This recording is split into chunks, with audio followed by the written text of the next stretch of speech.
Chapter 5. Explosion.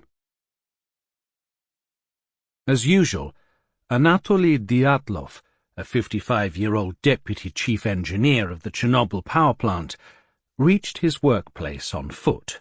A tall, well-built man with a broad open face and silver-grey hair and moustache, he cared about keeping fit, and the walk to the station from his apartment building on Lenin Boulevard and back was part of his daily routine. He calculated that by walking 4 kilometers each way, he covered close to 200 kilometers per month. Along with all the fast walking he did at the plant from one reactor to another, and then within the units themselves, that added up to 300 kilometers per month, sufficient exercise, in his opinion, to keep him in good physical form. He found his daily walks good for his mental balance. Walking, you clear your mind of all unpleasant thoughts. And if something does find its way into your head, speed up, he wrote later. On the night of April the 25th, his walk was like any other. No untoward thoughts entered his head.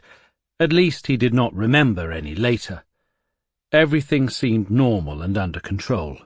The shutdown schedule had been slightly adjusted, but that was nothing to worry about. It had happened before.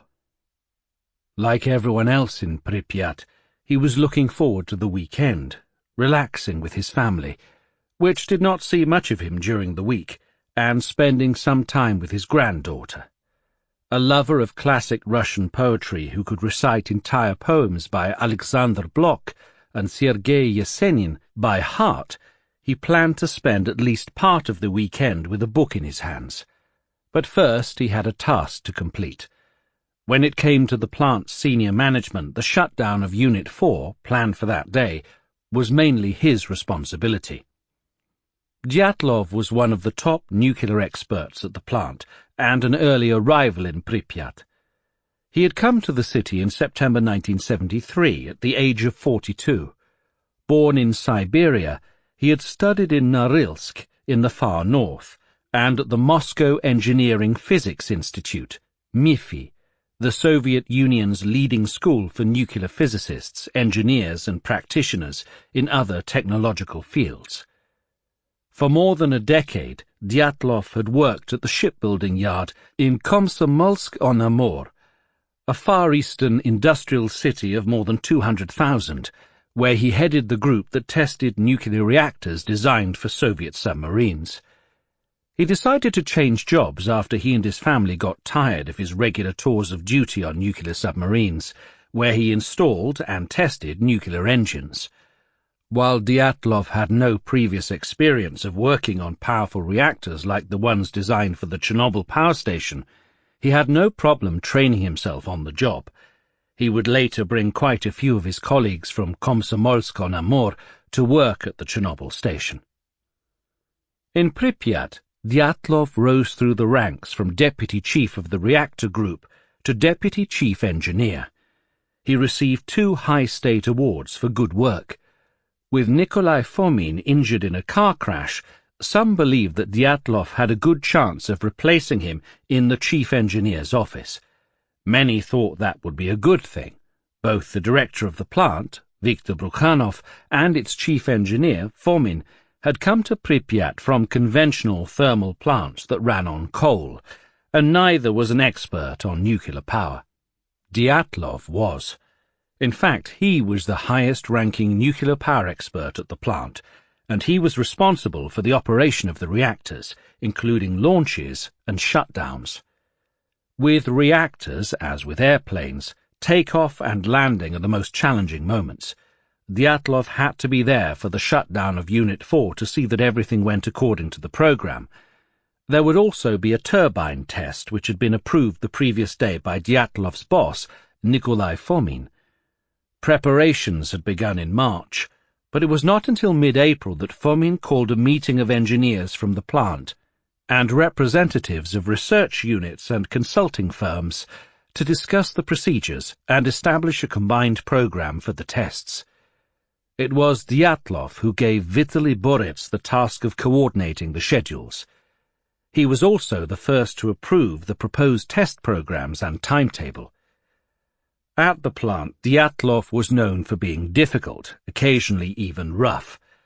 Dyatlov was a complicated man to deal with, direct, with his own point of view that he never changed according to a superior's wish. He argued and did not agree.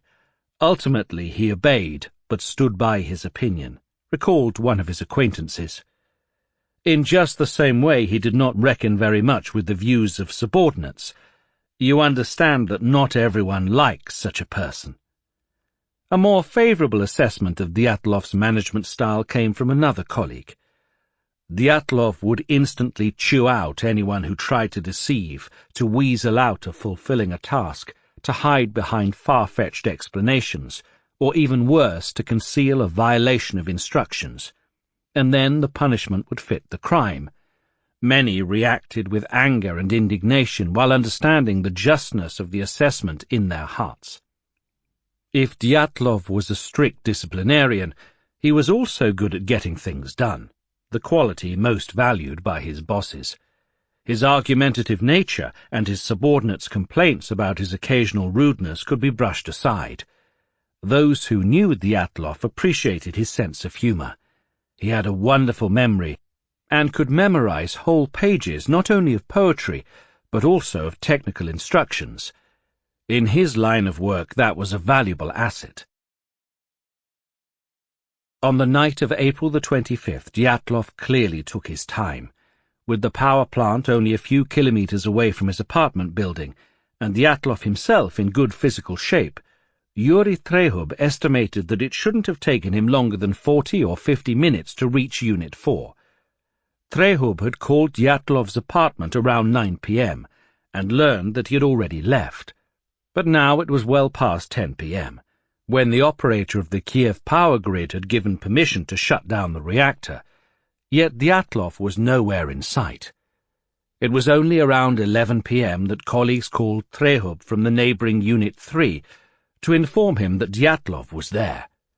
He stopped off at Unit 3 on his way and evidently found something wrong with regard to discipline.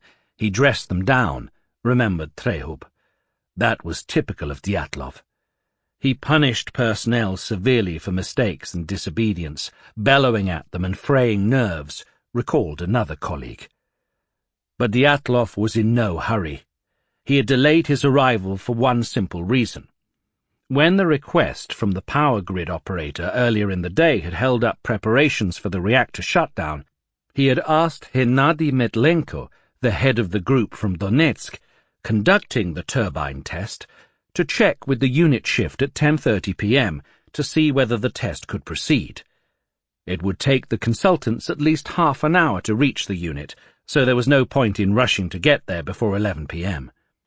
When Dyatlov showed up in the control room of Unit 4, it was already after that, and the consultants, led by Metlenko, came in a few minutes later. They could finally start. Trehub had a number of questions about the shutdown procedure, but Dyatlov refused to discuss them. Trehub understood that Dyatlov had already decided to conduct the turbine test on the next shift, which made good sense. At 11:10 p.m., Trehub began to reduce the power level of the reactor. Then at 1,600 megawatts of thermal energy. By midnight, the official end of his shift, the level was down to 760 megawatts of thermal energy, as prescribed by the program for the turbine test. The new shift that took over from Yuri Trehub was headed by Alexander Akimov, a 33-year-old engineer with 10 years of experience at the Chernobyl plant. Bespectacled and sporting a fashionable moustache, Akimov was regarded as competent, friendly, and susceptible to pressure from the higher-ups.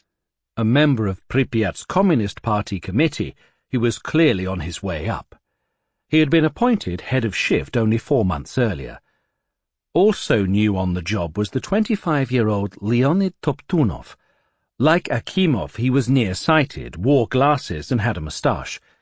It was Toptunov's 3rd month as senior engineer in charge of the reactor's operational regimen, a demanding job of operating dozens of switches and tumblers. An extra worker was added to do that job during the first days after the engineers in charge of reactors returned from their vacations.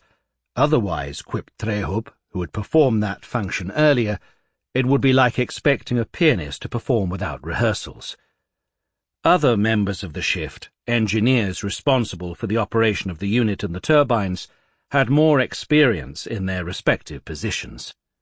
Akimov and his crew had worked the previous night shift, and it was on their watch that the slowing down of the reactor had begun in the early hours of April the 25th. By the time they arrived for the new shift, the process of shutting down the reactor was supposed to be complete, and they expected a relatively peaceful period of watching over a reactor that had been stopped earlier in the day by more experienced crews. But now the task of shutting down the reactor was being passed back to them. Akimov, who had arrived half an hour before the start of his shift, was trying to figure out what he had to do. Shutting down a reactor was a difficult task, and the handover of responsibility was rushed. The control room was full of people, old shift, new shift, managers and engineers from other divisions who were involved in the turbine test, or who simply wanted to see how their equipment behaved during the shutdown. Altogether, up to 20 people. Serhii had had some time to figure out how the shutdown and test program should work, but Akimov had none. Akimov sat next to Serhii, who explained to him what he had figured out about the test program. He had been studying it for most of his shift, but some questions remained unanswered, such as what to do with the power produced by the reactor once the supply of boiling water and steam was cut off from the turbine. Dyatlov had not been interested in discussing that matter with Serhii, so Serhii simply offered Akimov what he believed to be the best solution. Serhii stayed on for the next shift, but only as an observer, since he was interested in seeing how the test would go. Akimov was now formally in charge of the control room, while informal authority was held by Dyatlov, the senior person in the room, who immediately reminded everyone of that. Razim Davletbayev, the deputy chief of the plant's turbine unit, was in the control room that night too. He recalled, "Immediately upon the start of the shift, Dyatlov began demanding that the program continue to be carried out. When Akimov sat down to study the program, Dyatlov began reproaching him for working too slowly and failing to pay attention to the complexity of the situation that had arisen in the unit. Dyatlov shouted at Akimov to get up and started insisting that he hurry up. Akimov, holding a sheaf of papers in his hands, evidently the program, began going around to the control room operators and establishing whether the equipment was in appropriate condition for the program that was being carried out. They started the shutdown. By that time, the reactor's power level had been reduced from 1,600 megawatts of thermal energy to 520 megawatts of thermal energy. Following the program, Leonid Toptunov continued gradually reducing power output by inserting control rods into the core of the reactor. The deeper the rods penetrated, the more neutrons they neutralized, and the slower the reaction would become. Everything went as planned until an emergency signal indicated that the supply of water to the reactor had dropped to an unacceptably low level. Yuri Serhii, who saw the emergency light go on, rushed to help Toptunov. Toptunov was confused and did not call technicians to check whether the signal was correct and whether he should open the valve to increase the supply of water. Serhii did that instead. He began switching tumblers to check the water level when suddenly he heard Akimov's voice, "Keep up the power!" He looked at the indicators on the control panel and realized that the power level of the reactor was rapidly falling. It turned out that when Toptunov switched from one regulator of the control rods to another, which turned out to be out of order, he caused a sudden reduction of the power level, bringing the reactor near to shutdown long before the test had been completed. At 28 minutes past midnight on April the 26th, the reactor's computer recorded the level falling to 30 megawatts of thermal energy, a huge drop, given that it had begun descending at a level close to 520 megawatts of thermal energy. According to one eyewitness, the power level dropped to almost zero. With Akimov's assistance, Toptunov switched off the automatic system controlling the rods and began withdrawing them manually to breathe life back into the dying reactor. Serhii was also there to help. "Why are you withdrawing the control rods inconsistently?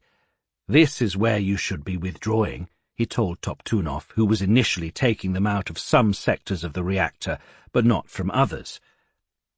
Serhii eventually replaced Toptunov at his workstation and brought the power level up to keep the reactor going. In 4 minutes they raised the level from 30 megawatts of thermal energy to 160 megawatts of thermal energy. Everyone breathed a sigh of relief. That moment of keeping up the power level was somewhat nerve-wracking, remembered Serhii.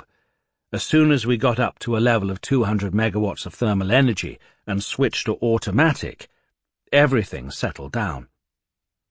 The question was what to do next: shut down the reactor in orderly fashion, or raise the power to a level at which the test could continue. If the reactor was shut down, then the turbine test, so long in preparation, would have to be abandoned. No one wanted that. Dyatlov, who had left the control room when the loss of power took place, was now back, and, as he later recalled, he gave his permission to raise the power level. Those in the control room saw him wiping sweat off his brow. Serhii remembered him in discussion with Akimov, who, with papers in hand, apparently was trying to convince Dyatlov of something. Serhii overheard Dyatlov demanding that the power level be kept at 200 megawatts of thermal energy. That was much lower than the 760 megawatts of thermal energy prescribed for conducting the test, and deviation from the specified test parameter could spell disaster. But at 200 megawatts of thermal energy, they thought they could stabilize the reactor and start the test. Whether Dyatlov suggested that level first and then ordered Akimov and Toptunov to attain it, or simply accepted their proposal, remains a mystery. But he never denied that he approved conducting the test at that power level. Since he was the senior official in the control room, everyone followed his orders. Dyatlov was determined to go ahead with the test. Those present in the control room remember him urging people to hurry up. At 43 minutes after midnight, he ordered the operators to block the emergency signal from the 2 steam turbines that would be involved in the test. 20 minutes later, at 1:03 a.m., in order to increase the flow of water through the reactor, they activated one of the 2 reserve pumps, then another one 4 minutes later. It was all part of the test program, but given the reactor's low power level, the addition of 2 pumps to the 6 already in operation further destabilized the reactor. Additional pumps increased the flow of water and decreased the amount of steam in the steam-water separator drums. The power level took another hit. Water, unlike steam, absorbs neutrons and slows down the rate of nuclear reactions. At 1:19 a.m., the low steam pressure alarm sounded. The operators switched off the alarm and shut down the reserve pumps. Keeping the reactor going at the low power level of 200 megawatts of thermal energy turned out to be a problem that became ever more difficult to solve as they moved closer to the moment when they could begin the test. The power level kept falling. The rapid decline of the power level earlier that morning and the reactor's continuing operation at a level of 200 megawatts of thermal energy or less caused a rapid accumulation in the fuel rods of xenon-135, a byproduct of nuclear fission that slowed down or poisoned the reaction by absorbing neutrons. To keep the power levels from falling further, Toptunov had to keep removing control rods from the active zone of the reactor. Numerous emergency signals indicating the unstable state of the reactor were ignored. Soon, only 9 rods out of close to 167 available remained in the core of the reactor. All the rest had been withdrawn, making the reaction difficult to control and the reactor highly unstable. Then, at 1:22 a.m., the computer system indicated that the reaction rate had begun to pick up, yet another uncontrolled factor. The water in the cooling system, with only 4 pumps operating, reached boiling point and turned into steam, drastically reducing the ability of the water, acting as a coolant, to absorb neutrons. Less water and more steam meant more unabsorbed neutrons and a spike in the intensity of the reaction. Toptunov read the computer data and reported it to Akimov. The power level was rising at an alarming speed, but Akimov was wholly focused on the logistics of the turbine test, which was supposed to start in a few seconds.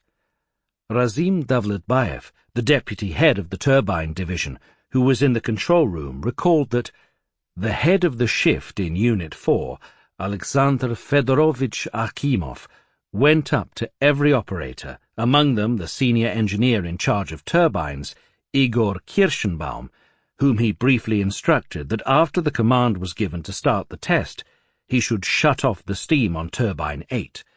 Then Akimov asked the operators to get ready, after which the test representative of the Dontechenergo enterprise, Metlenko, gave the command, "Attention, oscillograph start."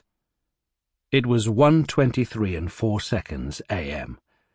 After that command, continued Davletbayev, Kirschenbaum closed the stop valves of the turbine, while I stood next to him and watched the tachometer monitoring the speed of turbine 8. As was to be expected, its speed fell sharply as a result of the electrodynamic braking of the generator. When the speed of the turbo generator had been reduced to the level specified in the test program, the generator started up again, that is, the coasting down segment of the test program worked properly, and we heard the command of the shift leader, Akimov, to shut down the reactor, which was done by the operator of the unit's control panel. The time was 1:23:40 a.m. The test had lasted 36 seconds. Those seconds turned out to be crucial for the fate of the reactor and the people in the control room of Unit 4. The power level of the reactor was out of control. The situation was worsened by the growing number of steam voids in the water coolant, which was now failing to absorb neutrons, and the lack of control rods in the active zone of the reactor, which had been removed in an attempt to revive the reaction. The automatic control system was trying to reduce the speed of the reaction with its 12 rods, but the rest of the rods had been withdrawn manually and remained out of the active zone. Toptunov, who had access to the computer data, shouted that the power level was rapidly rising. Dyatlov later remembered that at the end of the test he heard the voices of Akimov and Toptunov. I was about 10 meters away from them and did not hear what Toptunov said, wrote a deputy chief engineer in his memoirs. Sasha Akimov ordered a shutdown of the reactor and pointed with his finger. "Press the button." The button that Akimov ordered Toptunov to press was AZ5, the one used for scram or emergency shutdown of the reactor. Toptunov removed the paper cover from the button and pressed it. Dyatlov and the rest of the crew in the control room could finally breathe a sigh of relief. The difficult test was over. The red AZ5 button was supposed to do its job and shut down the reactor. It was an unusual measure, but this was an emergency. Once the button was pressed, 178 control rods began to move in the active zone of the reactor. They were 7 meters long, moved at a speed of 40 centimeters per second, and were made of boron, which absorbed neutrons and reduced the rate of the reaction. The tips of the rods, however, were made of graphite, and the graphite tips appear to have tipped the already highly unstable reactor toward catastrophe. As the rods began to descend into the core of the reactor, the tips replaced neutron-absorbing water in the top part of the active zone, thus not decreasing, but further increasing the rate of the reaction. This was the positive void effect, the deadly design problem of RBMK reactors that had almost destroyed one of them at the Leningrad power station in 1975. Now the positive void effect was once again at work. The introduction of the control rods with their graphite tips caused a spike in the level of the reaction and a dramatic rise of the core's temperature. The rise in temperature, in turn, caused the cladding of the fuel rods to fracture. These tubes, less than 14 millimeters, or approximately half an inch in diameter, have zircaloy walls, less than 1 millimeter or 0.04 inches thick, making them thinner than a strand of hair. The fractured fuel rods jammed the control rods, which by that time had been inserted to only 1/3 of their length. The core and the bottom of the reactor's active zone remained out of reach of the rods, and the reaction there spun completely out of control. The power output of the reactor, which had hovered around 200 megawatts of thermal energy, jumped to more than 500 megawatts of thermal energy within a few seconds, and then shot up to more than 30,000 megawatts of thermal energy, 10 times the norm. The rapidly increasing number of unabsorbed neutrons had burned away the xenon-135 that had been preventing the reactor from picking up speed a few minutes earlier. Now there was nothing to slow down the nuclear reaction. The fuel rods disintegrated, and the uranium fuel tablets in the zircaloy tubes of the fuel rods were released into the water of the cooling system, causing an enormous spike in the production of steam, which had nowhere to go. Those in the control room heard a sudden roar. That roar was of a completely unfamiliar kind, very low in tone, like a human moan. Remembered Razim Davletbaev. For Yuri Trehub, it was at first as if a Volga automobile proceeding at full speed had started to brake and began to skid. It sounded like do-do-do-do. Trehub then heard a roar like the one described by Davletbaev. After that came the shocks, but not as in an earthquake, remembered Trehub. If you counted 10 seconds, there came a roar, and the frequency of the shocks diminished, but their strength increased. Then came the sound of the blast. Those were the effects of the steam explosion that destroyed the casing of the reactor, throwing the concrete plate, the upper biological shield of the reactor that the operators called Elena, which weighed 200 tons, through the roof of Unit 4 and into the air. The plate, to which the entire infrastructure of the reactor was fastened, landed back on top of the reactor, but did not cover it completely, leaving an opening through which it could freely spit radiation into the atmosphere. The time was 1:23 and 44 seconds a.m. 2 seconds later, the operators heard another, much more powerful blast. The floor and walls shook violently, dust and bits of debris fell from the ceiling, the luminescent lighting went off, semi-darkness descended, and only emergency lighting was on, recalled Davletbaev. Those inside the control room heard and felt the explosions, but did not know what had happened. An exploding reactor was the last thing on their minds. It was a difficult shift, and numerous alarms were going off, but such things had happened before. If something was going wrong, it could only be the cooling system or the steam turbine, not the reactor. As far as they were concerned, the reactor and its panoply of safety systems were idiot-proof. No textbook they had ever read suggested that reactors could explode. Everyone was in shock, recalled Trehub, describing the scene after electricity was restored in the control room. Everyone stood around with long faces. I was very frightened. Complete shock. They thought there had been an earthquake. It took them a while to realize that it was a man-made earthquake, one that they themselves had produced. The first blast was caused by the steam explosion, as the excess steam produced by the breaking of the fuel channels escaped into the external cooling system, detonating it. That explosion blew the Elena biological shield into the air, further damaging the fuel channels and tearing off the coolant lines attached to the shield. Without water to cool the active zone, the thermal power of the damaged reactor increased even more, causing a second, even more powerful explosion. The second blast destroyed a good part of the containment building and threw graphite blocks into the air. The moderator core of the reactor, along with part of its fuel.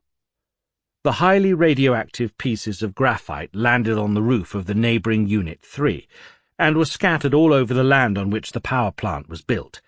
The graphite also caught fire inside the damaged reactor, sending radioactive particles high into the sky.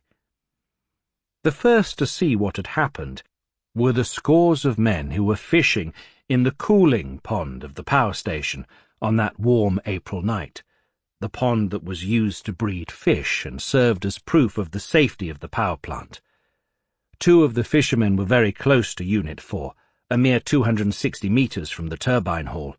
Suddenly they heard the dull sounds of the explosions, one and then the other. The ground shook under their feet, and the flames following the explosion suddenly illuminated the area, betraying their location. But no one came out to investigate.